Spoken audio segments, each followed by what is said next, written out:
Saves a lot of printing, right?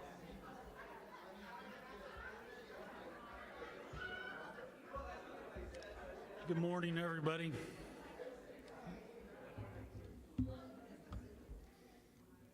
I guess I could wear this thing and then I could walk around everywhere, right? If at any time you can't hear me, let me know. So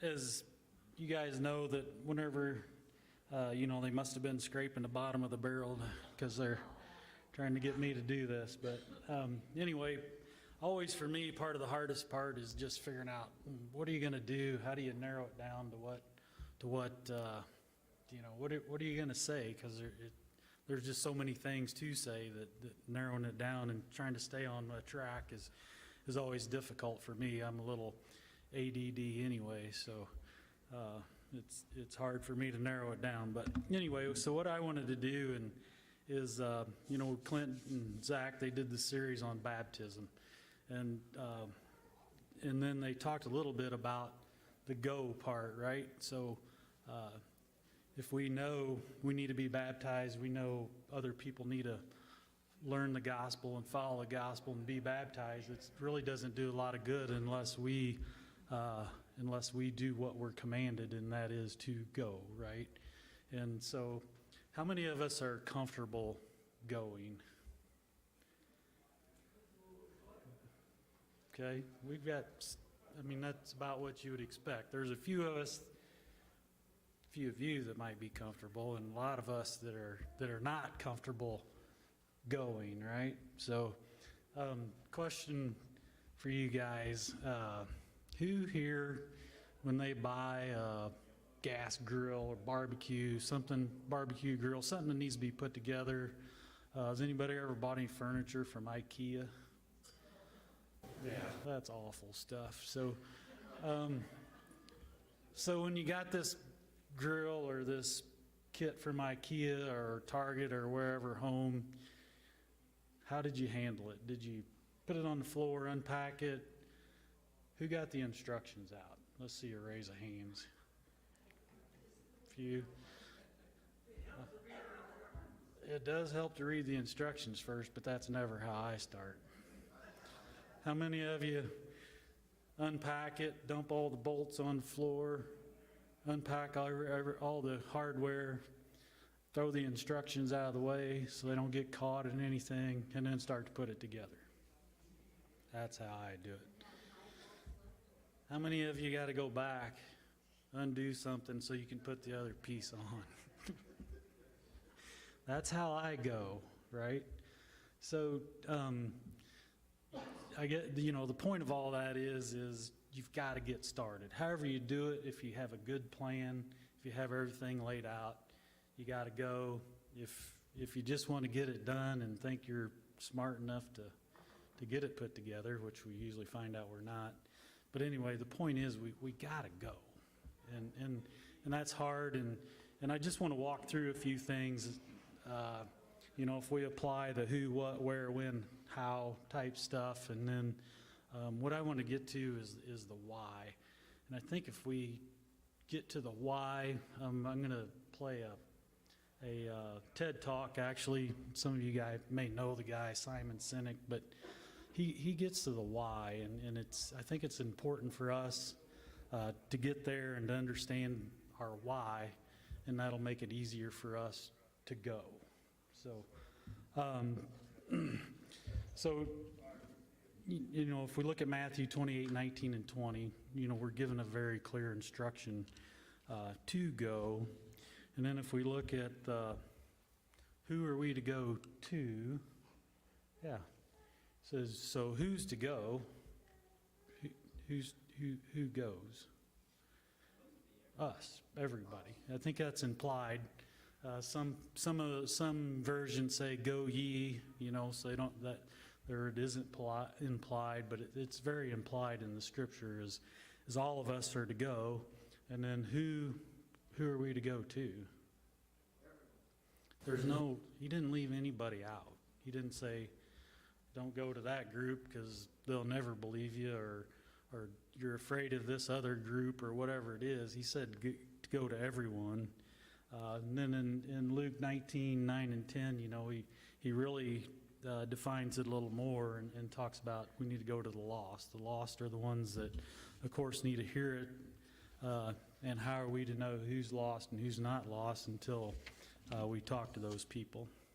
And then it comes, the next question then really is go. Okay, we know we need to go. And then what are we supposed to do? So, he in this one scripture, he makes so many things that's very plain. We need to make disciples and baptize, and then as I think it was Clint pointed out, after that we need to continue to teach. So we got to continue to learn. We've got to ourselves, and we've got to continue to teach the other people that we baptize. Otherwise, what's going to happen? They're going to fall away. And so it becomes a big responsibility for all of us to do this. So it's a lifelong, that's a common saying today is it's a lifelong learning. So it's a lifelong learning for us. It's a lifelong learning for everybody involved in the gospel. And there again, if we're going to go, do we always know what we're going to do when we get there? No, we got to be willing to accept, part of the risk. And I meant to include this, but if we go and if we get rejected, who are they rejecting? Okay, so they're not rejecting us. It feels like we're being rejected, right? But it's really not us that are being rejected. And he makes that very plain. Betty probably knows exactly where that scripture is. But so we need to keep that in mind too, and that gives us some comfort in what we're doing, and hopefully helps us be a little more willing to do that. And we kind of covered this earlier, but where do we go? I guess I better catch these up. We got to go to all nations. So if we go to all nations, how do we decide where we're going to go as individuals? Pray about it. Okay. Is somebody going to tap us on the shoulder? Say, go there. Philip had that pleasure, right? He got tapped on the shoulder and said, go find the eunuch, Wouldn't that be kind of cool? Yeah. If you see people opening or influence towards you to do this certain place or go to this certain place, you certainly are going to need to have influence to prepare for that particular place. Yep.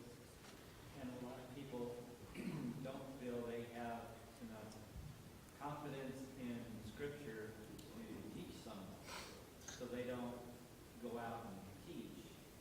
But if you read your Bible and you know the basics, you can study with them and say, I don't know all the answers, but together let's look in here and work together and find the answers.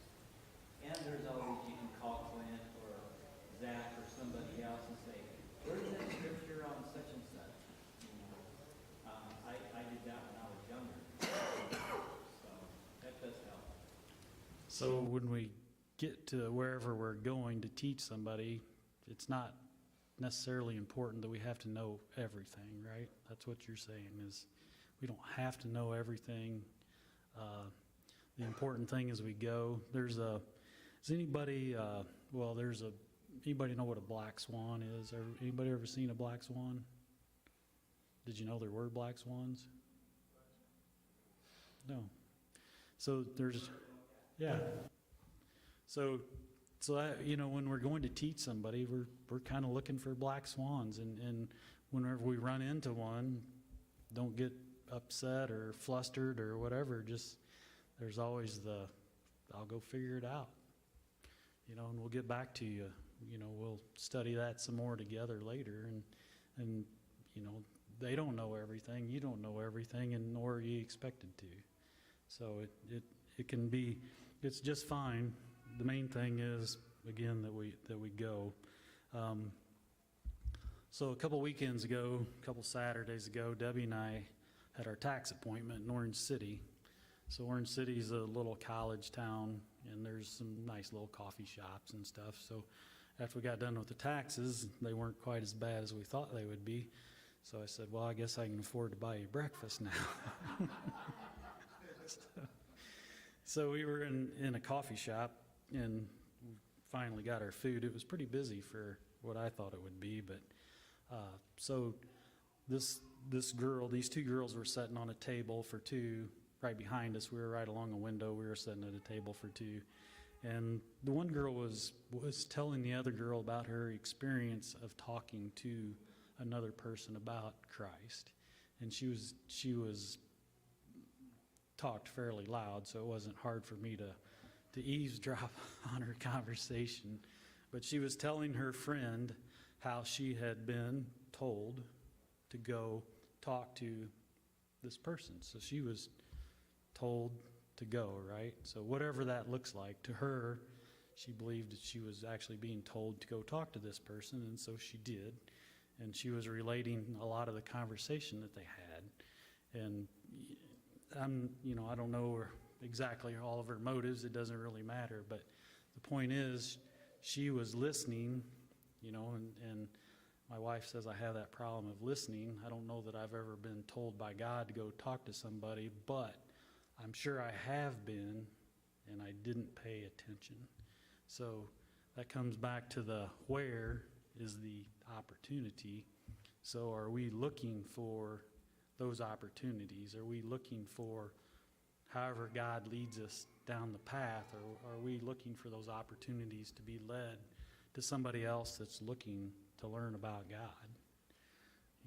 That's how many times have you kind of been told and ignored it? For me, a lot of times. Why? Why would we, if we thought we were being, if we thought we had the opportunity to talk to somebody about Christ, why wouldn't we take advantage of that opportunity? Fear is a big one, right? Inconvenience. That is a definite one. I don't know enough. Again, plays back to fear. Listen to those little voices from St. Croix telling us, all these things. Got the two guys on your shoulder, right? Which one? Who's talking loudest, right? Would you say, Lisa? I think we're afraid to get rejected a lot of times too. Like, it's that rejection thing, like they don't want to hear what you have to say. I think a lot of it sometimes is even more rejection than it is the fear. Mhm. Rejection is huge. We're all afraid of rejection.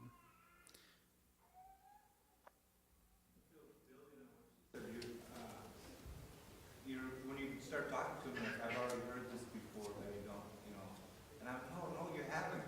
If you've heard this before, you'd be paying attention. You've heard someone else's version that's incorrect, and I don't know how to get past that, that fear of this isn't going anywhere. So they've already heard it, or they think they already understand it, right? So you're just reviewing. And so we got to get to the next step in that, right? I think we're giving ourselves a little bit more credit than we deserve. I think sometimes we just don't want to be in an awkward situation. We like being comfortable. Who doesn't like being comfortable? I like it. There's a lot of different religions that will go and knock on everybody's door, and they're teaching falsehood, they're teaching wrong. But they're out there a lot more than we as Christians that know the truth. And that's pretty shameful for us. We can step on each other's toes. We should be stepping on each other's toes pretty hard, right? We need to be motivated. Who's ever been on a door knocking campaign? We used to do that a lot, it seemed like, in different areas. Anybody else that's been on one, was it ever very successful? Somebody to get one person, is it successful? Absolutely. It was successful for me when the campaign for Christ was here from Huntsville, Alabama. Okay. Because of their southern accents, I was baptized in Christ. Actually, I had somebody, I was working with them at McDonald's, so I lived in here. She was taking orders, I was taking cash. And we started talking about the Bible, and she ended up coming to church with me and got baptized. And it started working the back with the McDonald's. Thank goodness you took that opportunity, right? It's really fun trying to do it between customers and questions. We, in Nebraska, we had a Bring a Friend Sunday, and we planned for it for like, maybe 2 or 3 weeks, 4 weeks, trying to encourage everybody in the church to bring a friend on this one Sunday. And it motivated me to invite one of my friends, but he rejected coming, but his brother decided to come, and later was baptized and all that. There's lots of ways that we can try to incorporate encouraging us to do things. I mean, if we don't take the opportunity, it's an opportunity that we may never get back, right? So however we can go about it, we need to do that. The other thing to think about is not just talking to people about Christ, but how we act in our everyday life at work can lead to questioning, right, about Christ. Why, if we're maintaining our Christianity, so to speak, and acting like we should, is that going to lead to questioning about what our faith is? Why can we be happy all the time? Or, how do you keep a good attitude and that sort of thing? Those things become very noticeable to people, especially when times are hard. So, I'd love to go to work with Rudy every day. So, we don't have we're running short on time here. Can we, we've got the win and basically to the close of the age. So there's no time limit on what we're doing. If we're here, we need to be participating in the go part. And then if we talked about the how, and we covered a lot of this stuff, the how is we can get pretty uncomfortable in doing all that. And the two guys I was going to really pick on the how part, Steve and Renly and Jeff Elhoff aren't here today, so I guess we'll have to skip that. But I did want to get into this TED Talk where he's talking about why, and maybe give us a little different perspective on our whys. And I'm not going to try to sway you one way or the other. This is set up as a business, a way to basically do better in business, okay? So he's a motivational speaker, sales trainer, that kind of a guy, and he talks about leading with why. And I think when you're watching this, although it's set up based around business, if you apply that to our Christian lives and what we need to be doing as far as go, I think you'll see a lot of application in this. So it's about 20 minutes long, not quite 20 minutes. So it's going to run us pretty close, and if we got some time, we'll talk about it.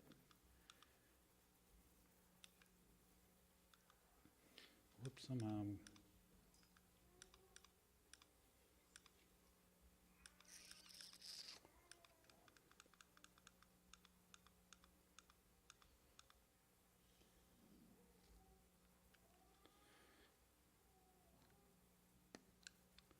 Mr. Vanderwoody, can you help us out a little?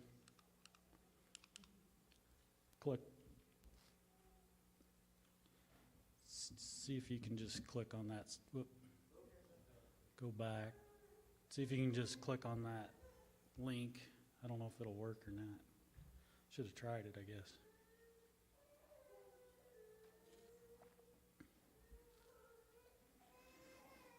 guess.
So Paul talks about planting the seed, Apollos watered. Yeah, God gave the increase. So it's really not up to us anyway, right? But we're the ones to go to get the conversation started.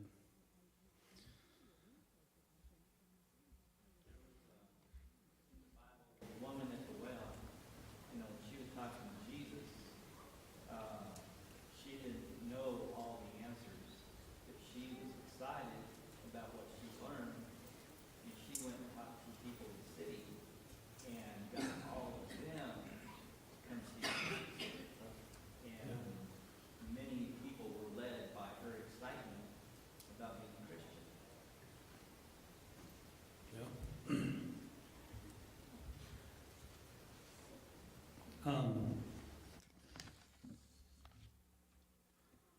Sorry about that. My luck with technology. But so, in generally speaking, when we're talking about go, do we have a who? Like, who are we going to go to? Do you have anybody in mind as you think about it? Is that like, I guess I'm hard of hearing. Oh, I'm having trouble. sorry about that. No, mostly it's my fault. I can't do much about it. Yeah. So what I was asking is, you know, God wants us to go, but who, whenever we think about going, is there a specific person that we're thinking about that we should go to and we haven't? Or how did...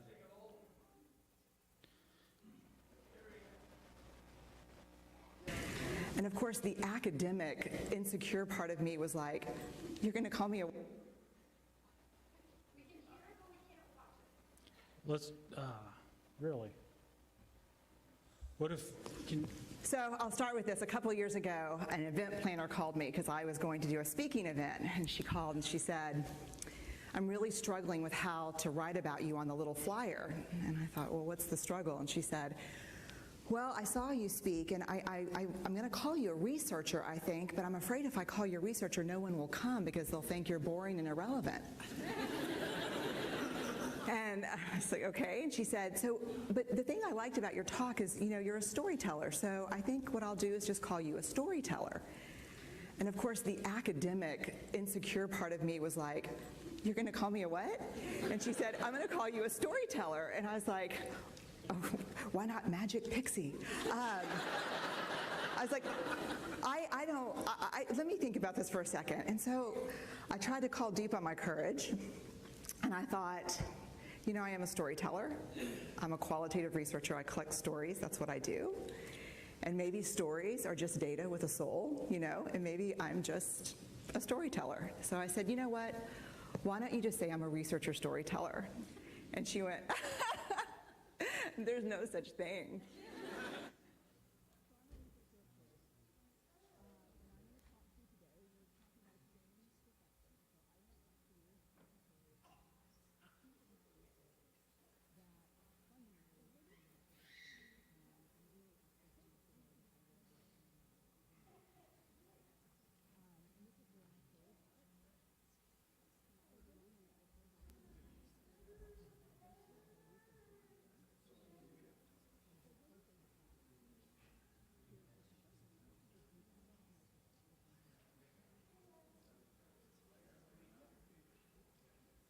And Really? that And he's kicks like, us off absolutely. for the first speaker tonight. So you have to understand that I have Cynic, and a his back- talk start with why. We assume even we know why we do what we do. But then how do you explain when things don't go as we assume? Or better, how do you explain when others are able to achieve things that seem to defy all of the assumptions? For example, why is Apple so innovative? Year after year after year after year, they're more innovative than all their competition. And yet they're just a computer company. They're just like everyone else. They have the same access to the same talent, the same agencies, the same consultants, the same media. Then why is it that they seem to have something different? Why is it that Martin Luther King led the civil rights movement? He wasn't the only man who suffered in a pre-civil rights America, and he certainly wasn't the only great orator of the day. Why him? And why is it that the Wright brothers were able to figure out controlled powered manned flight when there were certainly other teams who were better qualified, better funded, and they didn't achieve powered manned flight, and the Wright brothers beat them to it? There's something else at play here. About 3.5 years ago, I made a discovery, and this discovery profoundly changed my view on how I thought the world worked, and it even profoundly changed the way in which I operate in it.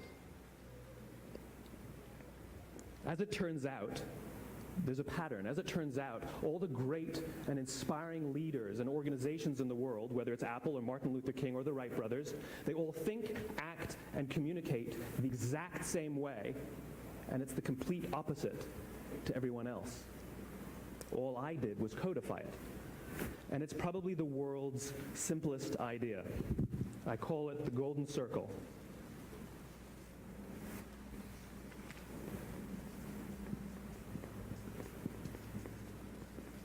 Why, how, what? This little idea explains why some organizations and some leaders are able to inspire where others aren't. Let me define the terms really quickly. Every single person, every single organization on the planet knows what they do, 100%. Some know how they do it, whether you call it your differentiating value proposition or your proprietary process or your USP. But very, very few people or organizations know why they do what they do. And by why, I don't mean to make a profit. That's a result. It's always a result. By why, I mean what's your purpose? What's your cause? What's your belief? Why does your organization exist? Well, as a result, the way we think, the way we act, the way we communicate is from the outside in. It's obvious. We go from the clearest thing to the fuzziest thing. But the inspired leaders and the inspired organizations, regardless of their size, regardless of their industry, all think, act, and communicate from the inside out. Let me give you an example. I use Apple because they're easy to understand and everybody gets it. If Apple were like everyone else, a marketing message from them might sound like this. We make great computers. They're beautifully designed, simple to use, and user-friendly. Want to buy one? Meh. And that's how most of us communicate. That's how most marketing is done, that's how most sales is done, and that's how most of us communicate interpersonally. We say what we do, we say how we're different or how we're better, and we expect some sort of behavior, a purchase, a vote, something like that. Here's our new law firm. We have the best lawyers with the biggest clients. We have, we always perform for our clients, do business with us. Here's our new car. It gets great gas mileage. It has, leather seats. Buy our car. But it's uninspiring. Here's how Apple actually communicates. Everything we do, we believe in challenging the status quo. We believe in thinking differently. The way we challenge the status quo is by making our products beautifully designed, simple to use, and user-friendly. We just happen to make great computers. Want to buy one? Totally different, right? You're ready to buy a computer from me. All I did was reverse the order of the information. People don't buy what you do, people buy why you do it. People don't buy what you do, they buy why you do it. This explains why every single person in this room is perfectly comfortable buying a computer from Apple. But we're also perfectly comfortable buying an MP3 player from Apple, or a phone from Apple, or a DVR from Apple. But as I said before, Apple's just a computer company. There's nothing that distinguishes them structurally from any of their competitors. Their competitors are all equally qualified to make all of these products. In fact, they tried. A few years ago, Gateway came out with flat-screen TVs. They're eminently qualified to make flat-screen TVs. They've been making flat-screen monitors for years. Nobody bought one. Dell came out with MP3 players and PDAs. And they make great quality products, and they can make perfectly well-designed products, and nobody bought one. In fact, talking about it now, we can't even imagine buying an MP3 player from Dell. Why would you buy an MP3 player from a computer company? But we do it every day. People don't buy what you do, they buy why you do it. The goal is not to do business with everybody who needs what you have. The goal is to do business with people who believe what you believe. Here's the best part. None of what I'm telling you is my opinion. It's all grounded in the tenets of biology, not psychology, biology. If you look at a cross-section of the human brain, looking from the top down, what you see is the human brain is actually broken into 3 major components that correlate perfectly with the golden circle. Our newest brain, our Homo sapien brain, our neocortex, corresponds with the what level. The neocortex is responsible for all of our rational and analytical thought and language. The middle 2 sections make up our limbic brains, and our limbic brains are responsible for all of our feelings, like trust and loyalty. It's also responsible for all human behavior, all decision-making, and it has no capacity for language. In other words, when we communicate from the outside in, yes, people can understand vast amounts of complicated information like features and benefits and facts and figures. It just doesn't drive behavior.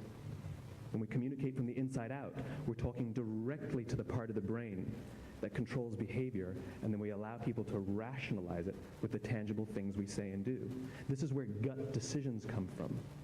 You know, sometimes you can give somebody all the facts and figures, and they say, I know what all the facts and details say, but it just doesn't feel right. Why would we use that verb? It doesn't feel right. Because the part of the brain that controls decision-making doesn't control language. And the best we can muster up is, I don't know, it just doesn't feel right. Or sometimes you say you're leading with your heart, or you're leading with your soul. Well, I hate to break it to you, those aren't other body parts controlling your behavior. It's all happening here in your limbic brain, the part of the brain that controls decision-making and not language. But if you don't know why you do what you do, and people respond to why you do what you do, then how will you ever get people to vote for you or buy something from you, or more importantly, be loyal and want to be a part of what it is that you do? Again, the goal is not just to sell people who need what you have. The goal is to sell to people who believe what you believe. The goal is not just to hire people who need a job. It's to hire people who believe what you believe. I always say that, you know, there's, if you hire people just because they can do a job, they'll work for your money. But if you hire people who believe what you believe, they work for you with blood and sweat and tears. And nowhere else is there a better example of this than with the Wright brothers. Most people don't know about Samuel Pierpont Langley. And back in the early 20th century, the pursuit of powered man flight was like the dot-com of the day. Everybody was trying it. And Samuel Pierpont Langley had what we assume to be the recipe for success. I mean, even now you ask people, why did your product or why did your company fail? And people always give you the same permutation of the same 3 things. Undercapitalized, the wrong people, bad market conditions. It's always the same 3 things. So let's explore that. Samuel Pierpont Langley was given $50,000 by the War Department to figure out this flying machine. Money was no problem. He held a seat at Harvard and worked at the Smithsonian and was extremely well connected. He knew all the big minds of the day. He hired the best minds money could find, and the market conditions were fantastic. The New York Times followed him around everywhere, and everyone was rooting for Langley. And how come we've never heard of Samuel Pierpont Langley? A few hundred miles away in Dayton, Ohio, Orville and Wilbur Wright. They had none of what we consider to be the recipe for success. They had no money. They paid for their dream with the proceeds from their bicycle shop. Not a single person on the Wright brothers' team had a college education, not even Orville or Wilbur. And the New York Times followed them around nowhere. The difference was Orville and Wilbur were driven by a cause, by a purpose, by a belief. They believed that if they could figure out this flying machine, it'll change the course of the world. Samuel Pierpont Langley was different. He wanted to be rich, and he wanted to be famous. He was in pursuit of the result. He was in pursuit of the riches. And lo and behold, look what happened. The people who believed in the Wright brothers' dream worked with them with blood and sweat and tears. The others just worked for the paycheck. And they tell stories of how every time the Wright brothers went out, they would have to take 5 sets of parts because that's how many times they would crash before they came in for supper. And eventually, on December 17th, 1903, the Wright brothers took flight. And no one was there to even experience it. We found out about it a few days later. And further proof that Langley was motivated by the wrong thing, the day the Wright brothers took flight, he quit. He could have said, that's an amazing discovery, guys, and I will improve upon your technology. But he didn't. He wasn't first. He didn't get rich. He didn't get famous. So he quit. People don't buy what you do, they buy why you do it. And if you talk about what you believe, you will attract those who believe what you believe. Well, why is it important to attract those who believe what you believe? Something called the law of diffusion of innovation. And if you don't know the law, you definitely know the terminology. The first 2.5% of our population are our innovators. The next 13.5% of our population are our early adopters. The next 34% are your early majority, your late majority, and your laggards. The only reason these people buy touch-tone phones is because you can't buy rotary phones anymore. We all sit at various places at various times on the scale, but what the law of diffusion of innovation tells us is that if you want mass market success or mass market acceptance of an idea, you cannot have it until you achieve this tipping point between 15 and 18% market penetration, and then the system tips. And I love asking businesses, what's your conversion on new business? And they love to tell you, oh, it's about 10%, proudly. Well, you can trip over 10% of the customers. We all have about 10% who just get it. That's how we describe them, right? That's like that gut feeling, oh, they just get it. The problem is, how do you find the ones that just get it before you're doing business with them versus the ones who don't get it? So it's this here, this little gap, that you have to close, as Jeffrey Moore calls it, crossing the chasm. Because you see, the early majority will not try something until someone else has tried it first. And these guys, the innovators and the early adopters, they're comfortable making those gut decisions. They're more comfortable making those intuitive decisions that are driven by what they believe about the world, and not just what product is available. These are the people who stood online for 6 hours to buy an iPhone when they first came out, when you could have just walked into the store the next week and bought one off the shelf. These are the people who spent $40,000 on flat-screen TVs when they first came out, even though the technology was substandard. And by the way, they didn't do it because the technology was so great. They did it for themselves. It's because they wanted to be first. People don't buy what you do, they buy why you do it. And what you do simply proves what you believe. In fact, people will do the things that prove what they believe. The reason that person bought the iPhone in the first 6 hours, or stood in line for 6 hours, was because of what they believed about the world and how they wanted everybody to see them. They were first. People don't buy what you do, they buy why you do it. So let me give you a famous example, a famous failure and a famous success of the law of diffusion of innovation. First, the famous failure. It's a commercial example. As we said before a second ago, the recipe for success is money and the right people and the right marketing conditions, right? You should have success then. Look at TiVo. From the time TiVo came out about 8 or 9 years ago to this current day, they are the single highest quality product on the market. Hands down, there is no dispute. They were extremely well funded. Market conditions were fantastic. I mean, we use TiVo as a verb. I like TiVo stuff on my piece of junk Time Warner DVR all the time. But TiVo is a commercial failure. They've never made money. And when they went IPO, their stock was at about $30 or $40 and then plummeted, and it's never traded above 10. In fact, I don't think it's even traded above 6, except for a couple of little spikes. Because you see, when TiVo launched their product, they told us all what they had. They said, we have a product that pauses live TV, skips commercials, rewinds live TV, and memorizes your viewing habits without you even asking. And the cynical majority said, we don't believe you, we don't need it, we don't like it, you're scaring us. What if they had said, if you're the kind of person who likes to have total control over every aspect of your life, boy, do we have a product for you. It pauses live TV, skips commercials, memorizes your viewing habits, etc., etc. People don't buy what you do, they buy why you do it, and what you do simply serves as the proof of what you believe.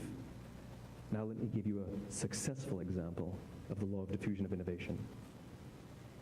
In the summer of 1963, 250,000 people showed up on the Mall in Washington to hear Dr. King speak. They sent out no invitations, and there was no website to check the date. How do you do that?